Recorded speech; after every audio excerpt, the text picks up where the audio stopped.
Alright, so let's start with the rectangle tool. Right now mine's coming up as a circle, an ellipse. So if you find your shape in the toolbar, it might come up as any of these shapes. You can click whichever one you would like to start with. So I'm just going to go for a rectangle. And then if I go to my page and I click and drag, and then release it when I'm happy with what my rectangle is looking like, then it creates my rectangle. On the right hand side, you should see all of this stuff in here.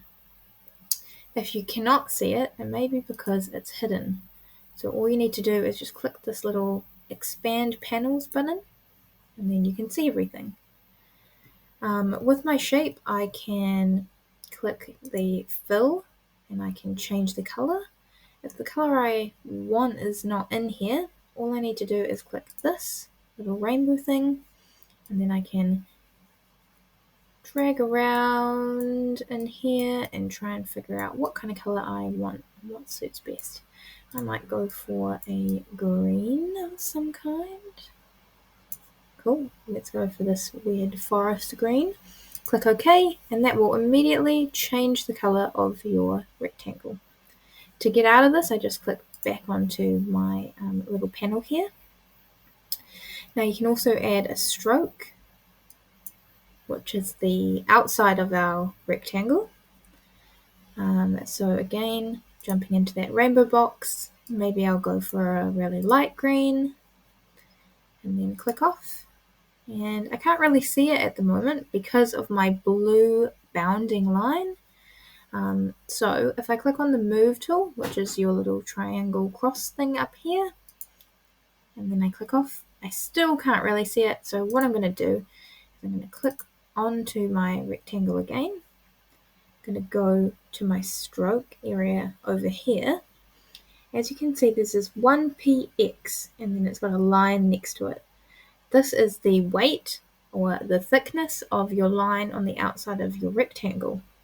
So if I go into here and I drag this upwards, it's going to get bigger and bigger and bigger. Okay, now we don't want it that big. Maybe here. If you can't get it super accurate, you can also just click into this box and change the number manually. Alright, now the other thing you can do is you can make the outside of your square, you can change it to be circular. You can change those corners. So if you come down here, you'll see that there's curved corners and this little arrow comes up. So I can move that, and that will shift my corners to be round. Now, if I want to be more precise, I can double click in here and change the number and play around with that number. But for now, I think I'm pretty happy with how that looks. I'm not trying to do anything in particular here. So that's sort of the main way that you can create a shape of whatever you want and fill it and put a stroke around it. Another thing to keep in mind when you're creating shapes is if we go back onto the rectangle tool and we create another rectangle, if you hold down shift, this little plus symbol will come up next to your larger plus, and this will mean that you can create a perfect square. This works for the other shapes as well, so a perfect ellipse, circle, perfect triangle, all of these sort of things. So if we go back onto the move tool. Now the other thing is, because I was clicked onto this shape layer when I created this shape layer, they are joined together. If you don't want that happening, we're just going to go Control Z to undo that quickly. If you don't want that happening, you have to make sure you're not clicked on this tool. So I'm on that layer at the moment. If I click my background, I'm not selected on anything. So let's go back and let's hold down shift to create my little square.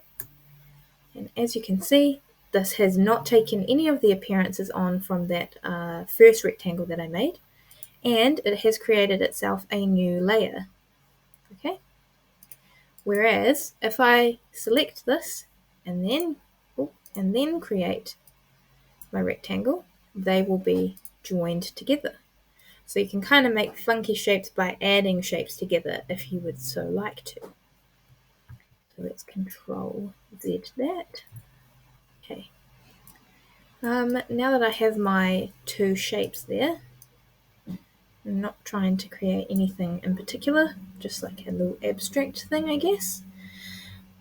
Once I have my two shapes, I want to let you know that you cannot cut anything out of these. So if you want to use this rectangle cutting out sort of thing, you can, if I try and cut it out, so if I click and drag and then click delete, it says could not complete your request because the content of the layer is not directly editable.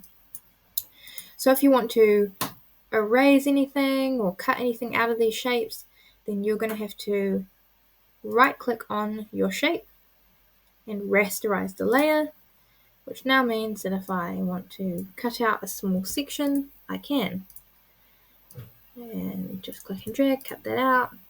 If I want to get my erase tool, then I can. Whereas if you see the other rectangle, which is not rasterized, I can't do any of that.